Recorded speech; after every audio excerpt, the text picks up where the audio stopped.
So you may have wondered what makes the difference between men and women in terms of different parts of the face.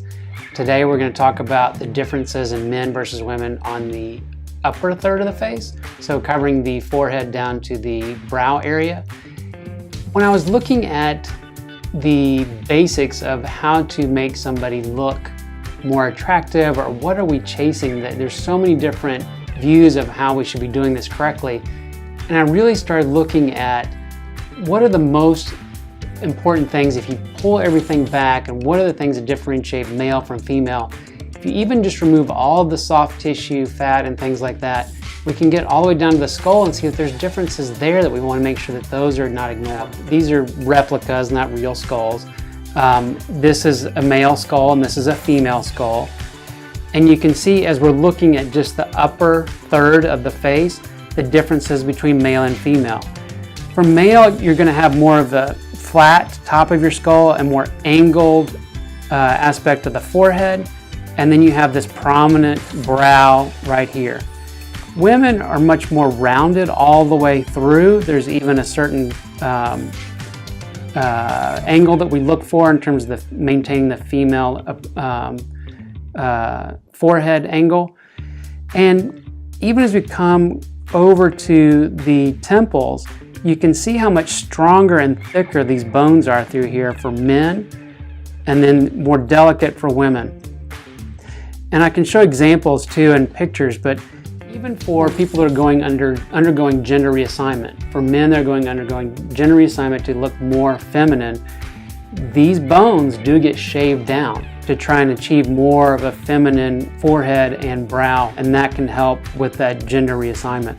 It's interesting though, when you look at temples, lots of talk has been made about who needs more volume in their temples. If you put a lot of volume, it can look masculine, but for women, there was a study that showed most of the volume loss that happens in women, a lot of it is actually in the temple.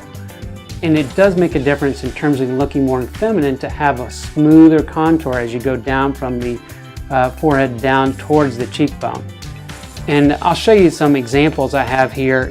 Again, this is the more evenly sloped forehead, and this is more angled with a more prominent brow. And then as you can see towards the temple, how smooth this is towards the cheekbone, and then it actually goes in a little more hollow with a more prominent cheekbone here for men.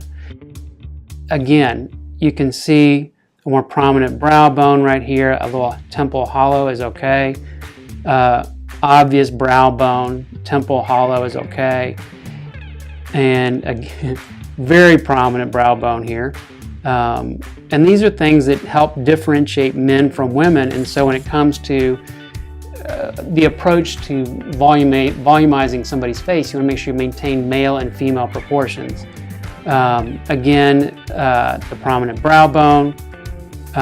Here you can see in a female the smooth forehead, smooth contour as you go down towards the jawbone, the cheekbone. Same thing here. And this is when the difference again, so why it's important. This starts to look masculine when you start getting this brown shadow, this darker shadow right here across the forehead, and we can fill this, and it helps with maintaining a more feminine appearance and turn the forehead. Again, we have this as a little more square, and you can see more sloped.